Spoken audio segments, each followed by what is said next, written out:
ये एक बार फिर पायलट और गहलोत आमने सामने हो गए।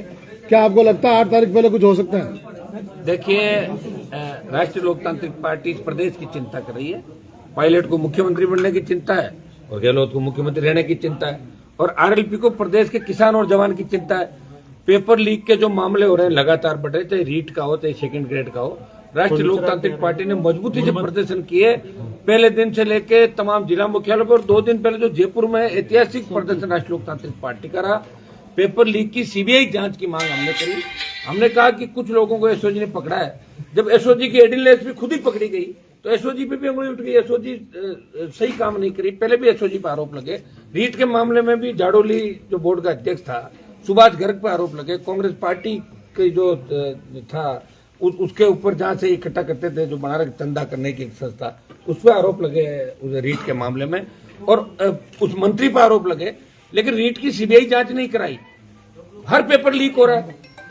वसुंधरा के समय पेपर लीक थी, ये परंपरा पड़ गई। पहले भी आरपीसी का चेयरमैन जेल गया था। मिलाजुली का खेल है। वसुंधरा गहलोत का जो गठबंधन लगातार राजस्थान के अंदर, उसकी वजह से व्यवस्था चरमरा गई। हम अपराध में 1 नंबर पे आ गए।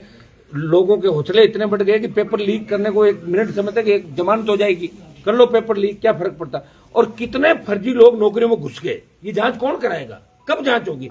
एक व्यक्ति अगर पेपर आउट करा के नकल करके अंदर घुस जाता है तो 40 साल तक वो सिस्टम को खोखला करता है। वो ईमानदारी से काम नहीं करता, जो चोरी के माध्यम से पेपर की नकल करके जो नौकरी के अंदर आता है। ये सेकंड ग्रेड का जो पेपर लीक हुआ, इसके अंदर सीधे सीधे जो सुरेश ढाका है, वो अमित ढाका जो चीफ मिनिस्टर के यहाँ ओएसडी हुआ करता था, पंजाब कैडर का आईएएस, जो गृह मंत्रालय देखता था, वो सुरेश और अमित की उठबैठ थी। वो अपने आप को सुरेश अमित का भाई बताता था, और 13 कांग्रेस के नेताओं के ट्विटर हैंडल ऑपरेट करता है सुरेश ढाका। उनके यहाँ बुलडोजर चलाए, लेकिन उनकी पूरी प्रॉपर्टी जब्त थोड़ी की, दिखाने के लिए बुलडोजर चला दिए, पीछे से स्टे दिला दिया। दूसरी तरफ से सरकार खुद नहीं चाहती। कल सीएम क्लीन चिट दे रहे थे मुख्यमंत्री जी, आपसे हम सीबीआई जांच की तो मांग कर रहे हैं, और क्या कर रहे हैं? एक सेकंड ग्रेड की जांच सीबीआई से करा लो। अगर आप क्लीन चिट दे रहे हो और सीबीआई क्लीन चिट दे दे तो ठीक है। ये आप कह दो सीबीआई पे आपको भरोसा नहीं मुख्यमंत्री को, जो देश की सबसे बड़ी जांच एजेंसी। हाँ, सीबीआई ईडी के छोटे मोटे दुरुपयोग होते हैं देश के अंदर, ये तो जिसकी सरकार है वो करती है। लेकिन ऐसे मामले में तो सीबीआई अगर किसी को मुलजिम बनाएगी तो उसको तो सारे सबूतों के आधार पर मुलजिम बनाएगी। तो हम चाहते हैं कि सेकंड ग्रेड के अंदर अमित ढाका, देवाराम, इनके ओएसडी, जिनकी देवाराम के रिश्तेदारों की जो कोचिंग संस्थान के अंदर भागीदारी है, उनके रिश्तेदार पार्टनर है, तो ये सारा सिस्टम जो इनके एमएलए मिनिस्टर जो दिख रहा है, सारा सिस्टम, ये सीबीआई जांच के बिना स्टेट की एजेंसी उन पे हाथ नहीं डाल पाएगी। क्योंकि गहलोत के समय महेश जोशी हो, चाहे इनका मंत्री, चाहे नावा का महेंद्र हो, विदुड़ी, जोरीलाल मीणा, मलिंगा, जिस तरह नजदीकी लोगों ने बदमाशी करी राजस्थान के अंदर, सीएम ने एक एक करके बचाया और हमेशा स्टेटमेंट दे देते कि परिवार का, अगर परिवार में कोई पाप करता है तो उसमें विधायक का क्या लेना देना। मुख्यमंत्री की मजबूरी है, उनको सरकार बचानी है, और पायलट को मुख्यमंत्री बनना है, इसलिए बयानबाजी कर रहे हैं। पायलट प्रियंका गांधी से बात करें, राहुल गांधी से बात करें, बात करके इमीडिएट धरने पे बैठे हो, वो कहते कि भाई कौन कौन आका उनका नाम बताएं और इमीडिएट उनको गिरफ्तार करें। और बीजेपी भी मिली हुई है। बीजेपी चाहे तो राज्यपाल उनका है, दिल्ली में उनकी सरकार है, ईडी हर जगह भेजते हैं अमित शाह और मोदी, तो ईडी भेजते हैं इस मामले में, रीट के मामले में और दोनों मामलों में ईडी भेजे दिल्ली की सरकार। गवर्नर एक लाइन अगर लिख दे कि राजस्थान में कानून व्यवस्था चरमरा गई, 35 लाख जवान सड़कों पे, भरोसा उठ गया राजस्थान का, आरपीएससी का, माध्यमिक शिक्षा बोर्ड का और कर्मचारी चयन आयोग का। अगर गवर्नर एक लाइन लिख देगा तो सरकार ही भंग हो जाएगी। मैं कह रहा हूं सीबीआई जांच कराना दिल्ली वालों का हाथ में, कराना नहीं चाहते। बीजेपी चाहती कि अशोक गहलोत चेहरा रहे ताकि उनको फायदा मिले, और सचिन पायलट चाहते हैं कि ऐसे बयान देके और मैं चीफ मिनिस्टर बनूं। जनता, आप सड़क पे आओ पायलट साहब, जिस तरह हम लड़ रहे हैं। आप छोड़ो, कांग्रेस पार्टी के अंदर बैठे हो, बयान जरूर दे रहे हो 4 साल से, किया आपने? सरकार गिराने चले थे, वापिस आके बैठ गए आप। सब राजस्थान जानता है कि कौन लड़ रहा है सड़क पे। अगर सड़क पे राजस्थान को बचाने का कोई काम कर रहा है तो राष्ट्रीय लोकतांत्रिक पार्टी कांग्रेस बीजेपी के खिलाफ मजबूती के साथ लड़ाई लड़ रही। चाहे अग्निपथ का मामला हो, देश की सरकार के खिलाफ, किसानों के 3 बिल हो, देश की सरकार के खिलाफ सत्ता छोड़ी, और 20 साल से सत्ता छोड़ के सड़क पे कोई लड़ रहा है तो राष्ट्रीय लोकतांत्रिक पार्टी का जवान सड़क से लेकर अभी विधानसभा का सत्र चलेगा, उसमें भी आप देखते हो जब प्रताप सिंह पे आरोप लगते हैं, आरएलपी बोलती है, बीजेपी हाथ मिला लेती है। महेश जोशी पर आरोप लगते हैं, बीजेपी के कई विधायक महेश जोशी के साथ काम करते हैं, इसके डिपार्टमेंट के बड़े ठेकेदार है, वो नहीं बोलते। आरएलपी बोलती है। अपराध होता है, गैंगवार होता है, भ्रष्टाचार के अंदर जब किसी का नाम आता है, राष्ट्रीय लोकतांत्रिक पार्टी मजबूती के साथ मुकाबला करती है।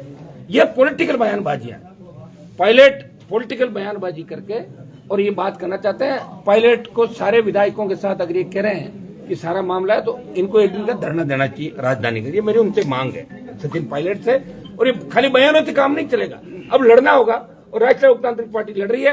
आज हम बजरी माफिया के खिलाफ, जो वसुंधरा का भी खास था, गहलोत का भी खास है, बजरी माफिया मोटी रकम देता है सरकार को। बाड़मेर के अंदर जा रहा हूँ, बजरी माफिया को ठीक करेंगे, कल बिजली को ठीक करेंगे अजमेर के अंदर।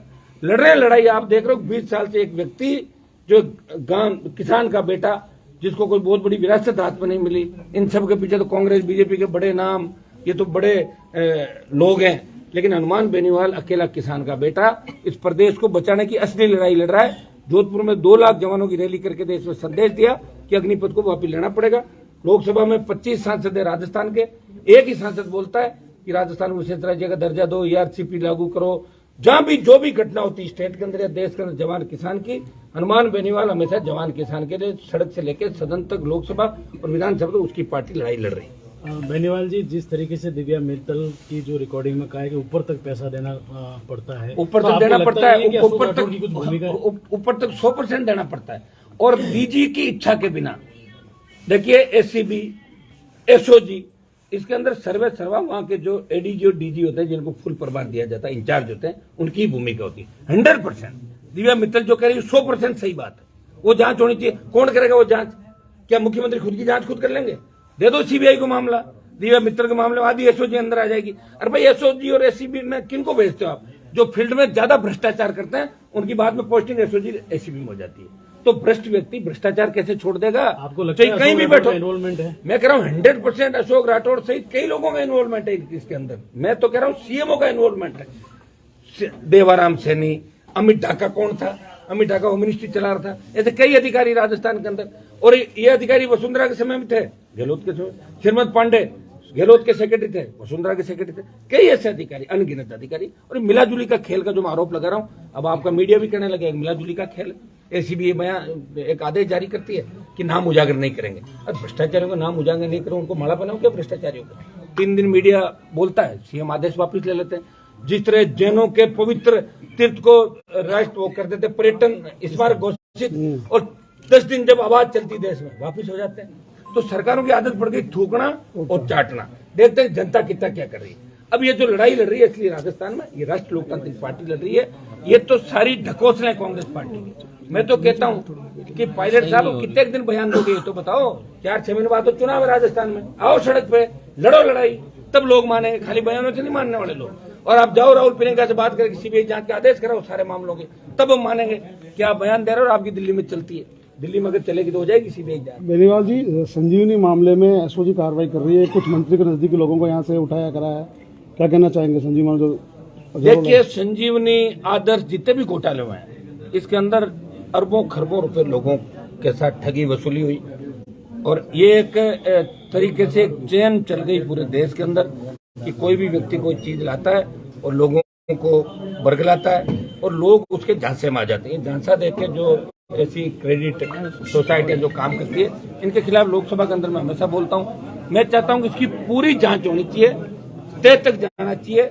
इसमें असली जो भी लोग हैं, जो गुनहगार हैं, जिनका इन्वॉल्वमेंट है, चाहे वो कोई भी हो, चाहे मैं कह रहा हूँ कि कानून से बड़ा कोई भी नहीं है। अगर सही मायने के अंदर अगर किसी का नाम आता है तो निश्चित रूप से एसओजी को कार्रवाई करनी चाहिए, नहीं तो गलत तरह की बात भी एसओजी को नहीं करनी चाहिए। किसी कार्रवाई करे तब माने कि ये सही क्या है, गलत क्या है। जिस तरीके से पायलट ने कहा है कि राजस्थान में इस बार क्या हो रहा है कि 5 बजे अगर कोई अधिकारी रिटायर होता है, रात को 12 बजे तक उसको नियुक्ति दी जाती है, कार्यकर्ताओं को इग्नोर किया जाता है। इससे कितना सहमत है? आप समझ ही नहीं रहे हो। मैं ये कह रहा हूँ कि पायलट कहते 4.5 साल तो हो गई। पायलट को हमने देखा था मानेसर जब गए थे, मेरे 3 एमएलए सरकार गिराने में बीजेपी के साथ खड़े थे, वापिस आ गए थे। आए नहीं, पायलट कहाँ आए थे वापिस? पहले बताओ, मानेसर से किधर गए? वापिस आ गए, अपने आदमियों को मंत्री बना लिया। मैं ये कहता हूँ छोड़ क्यों नहीं रहे कांग्रेस? किसका इंतजार कर रहे हैं? मैंने छोड़ी ना। मेरे पिताजी कौन से दिल्ली में मंत्री थे, मैं कौन सा दिल्ली था? एक किसान का बेटा हूँ, अकेला लड़ाई लड़ रहा हूँ। मोदी से भी लड़ रहा हूँ, अमित शाह से लड़ रहा हूँ, गहलोत से लड़ रहा हूँ, और वसुंधरा से लड़के उसको फ्री कर दिया। लड़ रहा हूँ ना प्रदेश में, आओ ना। मैंने कहा ना, बयान दिया, मैंने कहा आओ मिलकर लड़े राजस्थान के अंदर। कितने एक दिन वहां बैठ के अपने स्वाभिमान को इस तरह करोगे? कब जगोगे आप लोग बताओ? मेरा तो ये खाली बयानों से काम नहीं चलेगा, अब संघर्ष करना पड़ेगा सड़कों पर। राजस्थान की जनता जान चुकी है, नौजवान भी जानता है। ये बयान किस लिए ये बयान पॉलिटिकल है, ये लड़ाई का है या समझौते का, सारी बातें जानते हैं लोग। ठीक है, धन्यवाद साहब।